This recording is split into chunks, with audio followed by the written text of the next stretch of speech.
petista acaba de ter o mandato cassado. Essa notícia devastou a esquerda aqui agora neste exato momento. Eu vou explicar absolutamente tudo dessa notícia que devastou o PT e a esquerda agora neste exato momento. Gente, petista acabou de ter o mandato cassado. Notícia oficial que eu vou trazer aqui nos mínimos detalhes para vocês. Outra notícia bombástica também que acabou de ser confirmada e foi dentro do STF, gente, tá? Notícia que acaba de chegar é que o ministro Luiz Fux, Nunes Marques e André Mendonça, os três se juntaram e tomaram uma decisão explosiva contra o ministro Alexandre de Moraes. Os três ministros, Luiz Fux, Cássio Nunes Marques e André Mendonça, partiram para cima do ministro Alexandre de Moraes e tomaram uma decisão que chocou Brasília, que também agora, neste exato momento, eu vou trazer essa informação que eu sei que é de grande interesse de todos vocês. Outra notícia, na verdade, uma resposta que todos vocês estão buscando. Na verdade, a cada 100 perguntas que eu recebo aqui nos comentários, 99 é sobre essa questão. Fabiana, afinal de contas, o Cássio Nunes Marques, agora presidente do TSE, ele vai inocentar o Bolsonaro? Ele vai tirar o Bolsonaro da prisão domiciliar, vai deixar o Bolsonaro livre, vai tornar o Bolsonaro elegível novamente? Cássio Nunes Marques, agora presidente do TSE, ele tem poder para salvar o Bolsonaro em todas as questões? Essa resposta de milhão que eu vou trazer também nesse boletim para todos vocês. E tem também, gente, tá uma notícia que acabou de ser confirmada, que eu tive que ir em vários portais de notícia para ter certeza. E realmente foi confirmado. Inclusive saiu agora na Folha de São Paulo, gente, tá? Grande autoridade do STF acabou de renunciar o cargo, gente, tá? Notícia explosiva que chocou Brasília neste exato momento. Grande autoridade do STF acabou de renunciar o cargo. É notícia que acabou de ser confirmada aqui pela própria Folha de São Paulo. Eu disse para vocês que a notícia é tão chocante que eu tive que ir em vários portais de notícia para ter certeza, para não correr o risco de trazer fake news aqui para vocês. E sim, gente, tá, isso acabou de acontecer, inclusive confirmado agora pela Folha de São Paulo. E eu vou explicar tudo, gente. Jogou a toalha, tá? Pediu para sair, não aguentou a pressão, renunciou o cargo. Eu vou trazer tudo também. E o Lula, gente, que entrou em desespero com uma notícia que acabou de ser confirmada aqui também agora direto de Brasília. E o clima, gente, é de velório. Acabou de sair aqui uma notícia trágica sobre o Lula, que eu fiquei aqui consternada, gente. Eu tô arrepiada aqui até agora, para ser muito sincera para vocês. Notícia terrível sobre Lula acabou de ser confirmada e é claro que eu vou trazer também essa informação para vocês. Gente, tudo isso e muito mais vai estar aqui. Rapidamente, não esqueça de se inscrever aqui embaixo no canal, ativar o sininho das notificações e compartilhar o vídeo o máximo possível que vocês puderem. Fux segue Nunes Marques e Mendonça para absolver réus do 8 de janeiro. Todos na mesma direção. O Alexandre de Moraes deve ter ficado furioso isso aqui, gente, tá? É os três ministros esfregando o direito de verdade na cara do ministro Alexandre de Moraes. E aí, gente, coloca aqui embaixo a opinião aí de todos vocês. Vamos lá, porque tem mais, gente, tá? Inclusive, eu vou trazer aqui uma notícia que gerou pânico e desespero dentro do governo Lula agora neste exato momento. Gente, tá?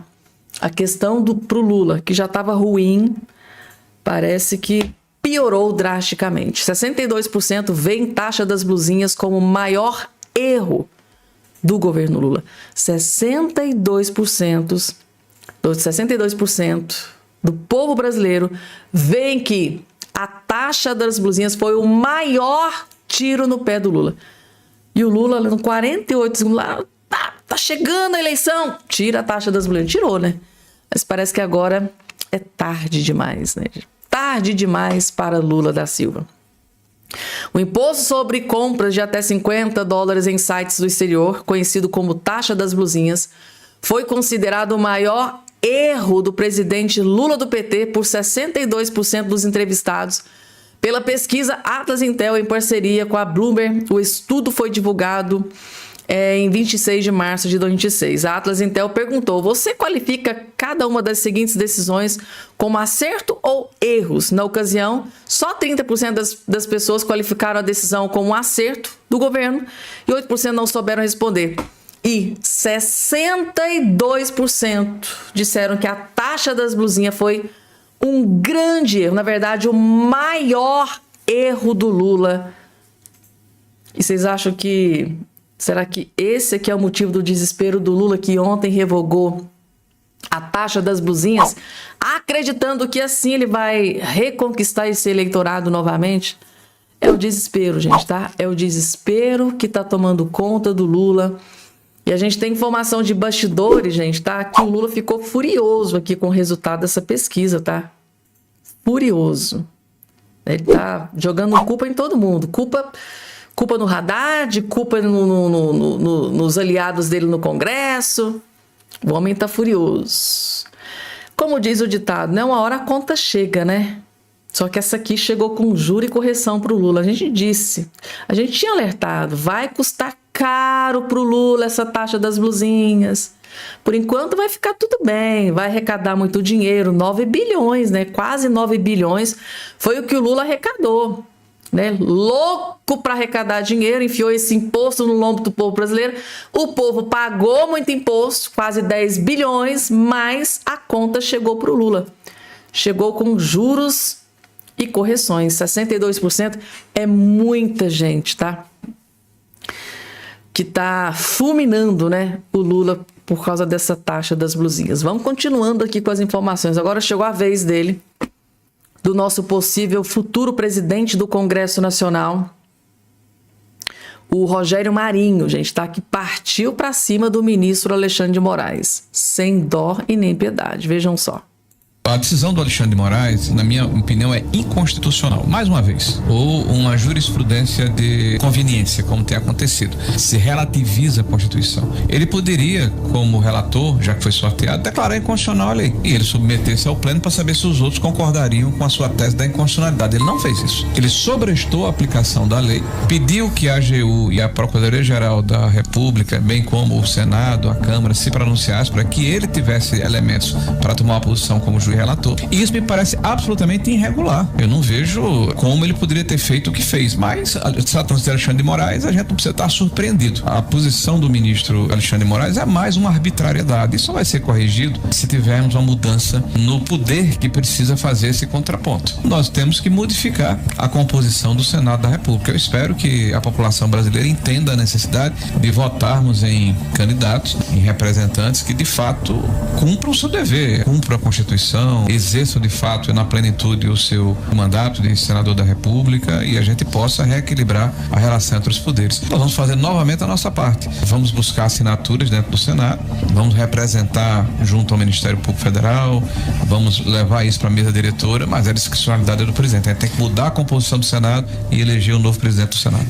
Tá aí, gente, tá? Rogério Marinho, o senador Rogério Marinho e grande articulador de campanha do Flávio Bolsonaro, mandando um duro recado, tecendo duríssimas críticas contra o ministro Alexandre de Moraes, expondo o ministro da Suprema Corte. Falando em Suprema Corte, gente, tá? Grande autoridade do STF acabou de renunciar o cargo, gente. Tá? Essa notícia acabou de ser confirmada aqui agora na Folha de São Paulo. É inacreditável, mas isso acabou de ser confirmado, sim. Mas antes, deixa eu trazer aqui essa informação. Se você é um daqueles que gosta de ver um petista se ferrando e se lascando, eu disse para vocês que esse vídeo aqui é perfeito para vocês, né? Pois é.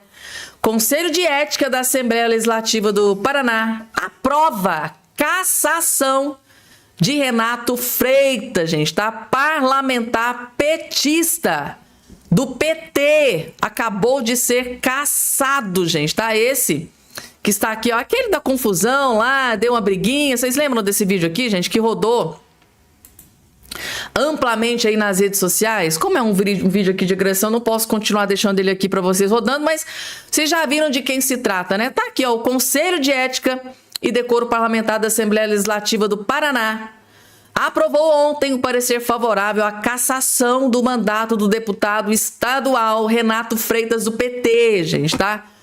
grande aliado de Lula, fez campanha pro Lula, lambedor de botas do Lula. O trem tá feio para ele, tá? A defesa do parlamentar terá 5 dias para recorrer da decisão da Comissão de Constituição e Justiça. Depois o caso segue para votação em plenário. São necessários ao menos 28 votos favoráveis entre os 54 parlamentares da casa para que a perda do mandato se confirme. Ou seja, o mandato está perigando, gente, ficar inelegível, o mandato está perigando, gente, está se aproximando. E o petista pode ficar aí sem mandatos. 5 dos 6 integrantes do Conselho de Ética votaram pela cassação. 5 foi quase por unanimidade, hein? Meu Deus do céu. Meu Deus do céu, gente, o partido do Lula, do PT, eles devem estar devastados com isso aqui. O único voto contrário, o deputado doutor Antenor do PT, o único voto contrário foi porque o cara era do PT. Sugeriu penas mais brandas, né, como suspensão temporária das prerrogativas regimentais. O agressor petista, a gente tá...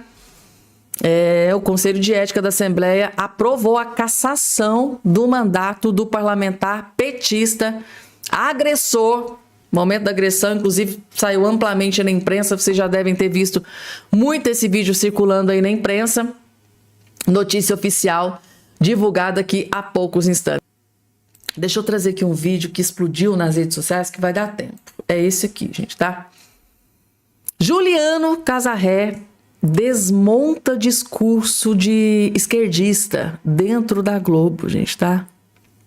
Eu tô chocada, gente, com o Casarré, que é um ator da Globo, que tava aí no meio de um furacão aí nesses dias aí. E ele é um ator da Globo mais alinhado com a direita. Ele destruiu aqui os petistas, gente, tá? Vocês vão entender. Vejam. Resolver. Nesse sentido, eu achei muito bonito ouvir, né, a frase da pastora Helena falando sobre para de orar por aquele homem que está te batendo e vai na polícia, por exemplo. O que você acha dessa frase, Juliano? Orar e violência precisam estar nesse lugar, né? O que você acha dessa frase que a pastora falou e repercutiu? Não sei se você viu, né? Não, eu concordo. Acho que se a mulher está sofrendo uma agressão, ela tem que denunciar o cara para a polícia e ele tem que ser preso. E ele falou no começo ali, que cadeia é essa? Não é a cadeia brasileira, porque o Brasil prende e solta na audiência de custódia. O Brasil resolve menos de 10% dos homicídios, entendeu? E quando prende o homicida sai em 3 anos, 4 anos, 5 anos. E assim, a gente acreditou nesse discurso que a cadeia tem que refazer a pessoa, melhorar. Não, a cadeia é para falar, amigão, você não pode conviver com a gente, você vai apodrecer na cadeia. Eu sou o cara que matou pessoas, você vai ficar lá 30 anos e não vai sair. Ele é que provou que ele não merece conviver com o resto da sociedade. Ele tem que ser preso. E eu acho curioso quando a gente fala essa coisa, os homens estão no poder e não sei o quê. Quem está no poder não é o grupo conservador. O Brasil está na mão do progressismo desde os anos 70. Chegaram ao poder depois. Nem o Bolsonaro Lula, é conservador para você? Já era de... Perdão, amigo? Nem o Bolsonaro é conservador para você?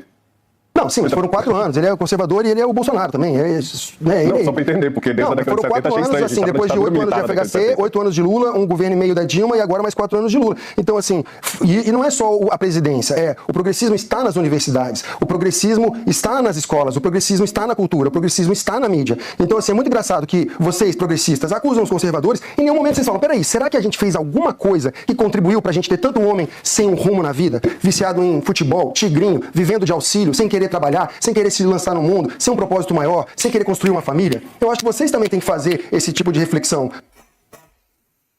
Meu Deus do céu, Casarré destruiu ali o esquerdista, hein, gente? Gente, eu trouxe o vídeo. A opinião eu vou deixar por conta de vocês. Ele tá certo ou ele tá errado? Eu tô de queixo caído. Queixo caído. E agora, gente? Ministra do STF, Carmen Lúcia, renunciou ao TSE um dia após a posse de Cássio Nunes Marques. E o Dias Toffoli deve assumir a vaga na corte. Tá aqui na Folha de São Paulo. Vamos ver o que disse aqui a matéria. A ministra Carmen Lúcia renunciou nesta quarta-feira 13. Olha o número, gente, tá? A sua vaga, né, no TSE, no Tribunal Superior Eleitoral, um dia após ser substituída na presidência da corte por Cássio Nunes Marques. O anúncio foi feito pelo presidente do STF, Edson Fachin, no plenário da corte. O ministro informou que a eleição realizada de forma virtual para escolher o sucessor de Carmen já foi aberta. O resultado será informado após o intervalo da sessão. O pleito deve confirmar o hoje ministro substituto TSE Dias Toffoli como efetivo, considerando o critério de antiguidade. Com isso, um novo integrante substituto também deverá ser escolhido para que não haja sobrecarga nos atuais membros durante as eleições, segundo Carmen. Ou seja, durante esse pleito eleitoral, Carmen Lúcia quer estar longe do TSE, porque sabe, gente, tá? Que o TSE ali vai ter muito trabalho. Se teve muito trabalho no pleito eleitoral anterior, vocês acham que não vai acontecer agora nesse último pleito? E a Carmen Lúcia jogou a toalha, não quis enfrentar os problemas e renunciou. Deixou os problemas para outro ministro. O Dias Toffoli deve assumir a vaga na corte. Só que aqui eu acho que o Lula não deve ter gostado dessa notícia, não, porque recentemente aí o Lula e o Dias Toffoli têm tido ali alguns atritos, né? Inclusive, o Lula pediu até para o Dias Toffoli renunciar ao cargo no STF, por causa do envolvimento lá no escândalo do caso Master, né? Eu acho que o Lula não deve ter gostado nada dessa notícia, tá? Dias Toffoli, com quem ele andou se estranhando ali recentemente no TSE, eu acho que essa notícia aqui não foi muito boa para o Lula da Silva. Vamos lá, porque tem mais, gente, tá? Outra notícia que eu separei aqui para vocês é a questão do... Eu separo aqui em cima, gente, tá? E eu vou descendo aqui as matérias, de vez em quando eu escolho aqui algumas para trazer para vocês. Presidente do PT insiste, mas Pacheco diz que não pretende ser candidato ao governo de Minas Gerais. Ou seja, parece que definitivamente Rodrigo Pacheco abandonou o Lula. O Lula tá sem palanque aqui em Minas Gerais, gente, tá? Com o Rodrigo Pacheco pulando fora do barco do Lula, o Lula está sem palanque em Minas Gerais. Porque, gente, o PT escolheu Calil. Meu Deus do céu. Eu conto, vocês contam, gente, pro Lula, o que é o Calil aqui em Minas Gerais. Meu Deus do céu. Se tava ruim com o Rodrigo Pacheco, com o Calil, piorou 1 zilhão de vezes pro Lula. Resumindo, gente, o Lula vai perder de lavada aqui em Minas Gerais. Escreva o que eu tô dizendo para vocês. Então tá aí matéria da Folha de São Paulo confirmando que realmente o Rodrigo Pacheco deu um chute com classe na bunda de Luiz Inácio Lula da Silva. E parece que não vai querer mesmo fazer palanque pro Lula. Depois que o Lula escolheu o Bessias para ir pro STF, o Rodrigo Pacheco não está disposto a ser usado pelo Lula aqui em Minas Gerais. Em meias palavras, é isso que o Pacheco está dizendo pro Lula. Olha, cara, você não me deixou ir pro STF, não me esquece. Não vou ser usado por você para fazer palanque aqui em Minas Gerais. Então, até agora, o que saiu na imprensa é que o Rodrigo Pacheco não está disposto a sofrer mais essa humilhação para o Lula da Silva, gente. E aí? O Pacheco sabe que não vence aqui em Minas Gerais. Sabe, gente. O Pacheco sabe que se ele for concorrer aqui, se for com o Cleitinho ou com o outro, né, de direita, vai ser escorraçado. Acho que ele não quer passar por mais essa humilhação. Eu só me lembro daquela frase, né, da Ana Paula Henkel. Para ela, o Rodrigo Pacheco virou um mendigo político, né? Ninguém quer, fica ali. Ai, gente, que fim trágico o Rodrigo Pacheco na política, tá? Neste exato momento, acaba de explodir mais um escândalo dentro do governo Lula, gente, tá? E é a pior coisa que poderia acontecer com o Lula, ele que tá aí achando, né, que vai se perpetuar no poder, que vai vencer essa eleição. É tragédia, gente, é trágico pro Lula essa notícia que acabou de ser revelada. Mas a imprensa descobriu e vocês vão saber de tudo. Vocês vão ficar sabendo de tudo agora, vejam só.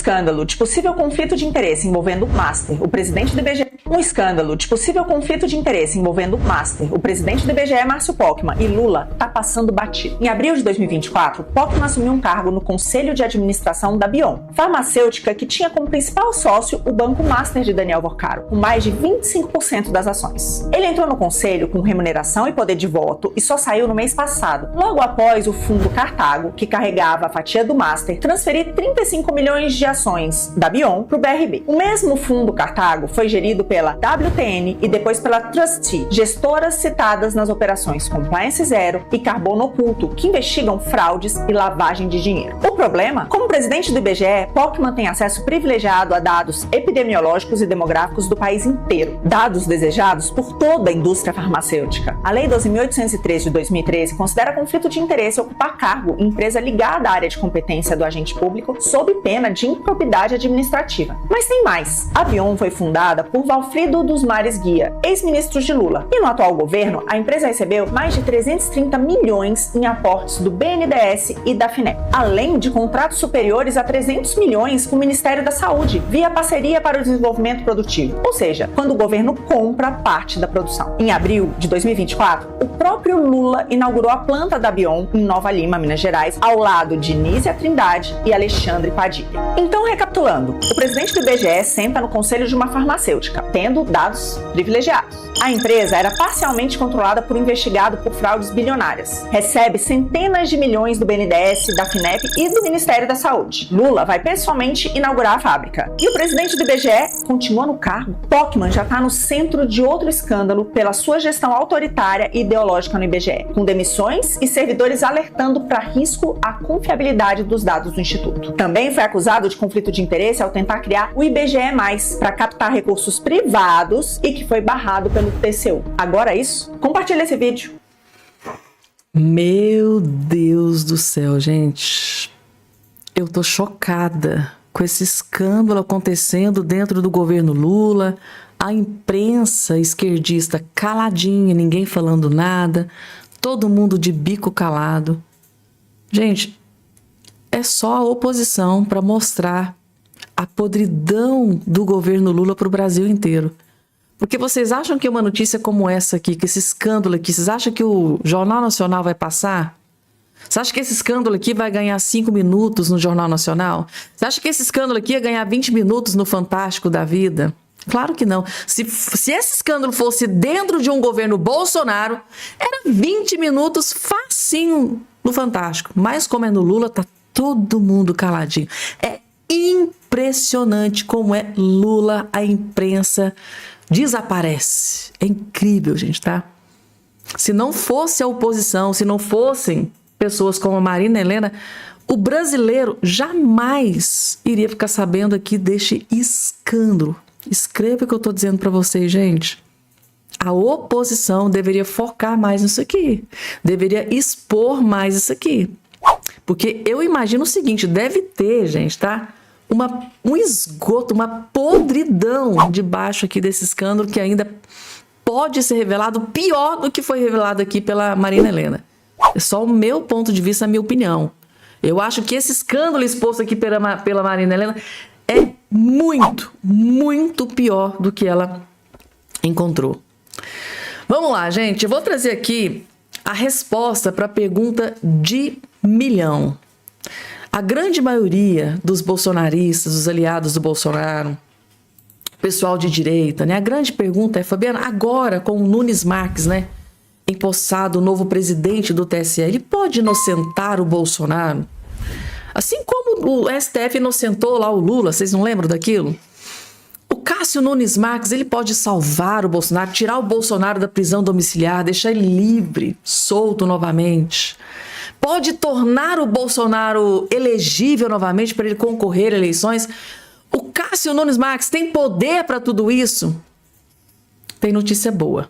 Tem notícia boa, quem vai trazer é o Dr. Jeffrey Checchini. Vejam só. Marques já tem a tese para Nunes Marques já tem a tese para inocentar o presidente Bolsonaro. Nunes Marques, Fux e André Mendonça juntos decidiram com as mesmas teses absolver 20 acusados do 8 de janeiro. Todo mundo sabe que Nunes Marques foi sorteado como relator da revisão criminal proposta pela defesa do presidente Bolsonaro. E ele já antecipou o seu entendimento e a tese que ele vai aplicar na revisão criminal. Isso ficou bem claro para mim. Nunes Marques, Fux e André Mendonça, os três entenderam que o STF não seria o foro competente para julgar os casos. Sustentaram que não houve individualização suficiente da conduta dos réus, além de considerarem que faltam provas para a condenação pelos crimes imputados. Nunes Marques, Fux e André Mendonça, que participarão do julgamento da revisão criminal do presidente Bolsonaro, entendem que o STF não é o foro competente para os processos do 8 de janeiro e para os processos da farsa da trama golpista. Por quê?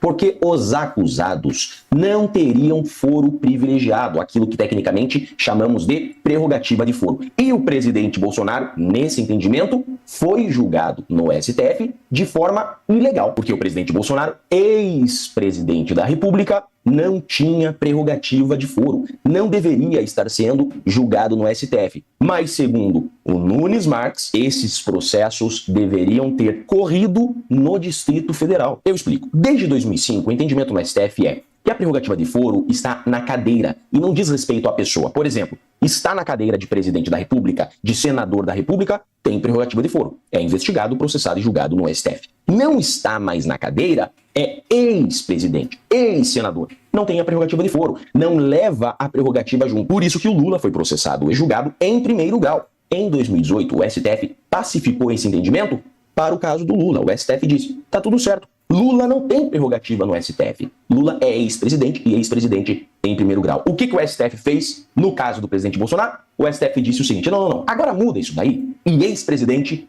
é STF. E puxou o processo do presidente Bolsonaro para o STF, dizendo que ex-presidente agora tem prerrogativa de foro. Acontece que pro Fux, pro André Mendonça e pro Nunes Marques, relator da revisão criminal do presidente Bolsonaro, isso é ilegal. Ex-presidente, para eles, não tem prerrogativa de foro. Ou seja, o caso do presidente Bolsonaro deveria estar em primeiro grau e não no STF. O que o Nunes Marques, como relator, então, da revisão criminal do presidente Bolsonaro, vai decidir no seu voto? Que o STF é o foro incompetente para o processo e vai votar por anular o processo que condenou o presidente Bolsonaro. E provavelmente o Fux vai decidir assim, porque já decidiu assim, e o André Mendonça também vai decidir assim, porque já decidiu assim. Vocês estão entendendo que o Nunes Marques já entendeu dessa forma em 20 outros processos? Então por que ele mudaria o entendimento na revisão criminal do presidente Bolsonaro? Ele vai entender dessa mesma forma. O único problema é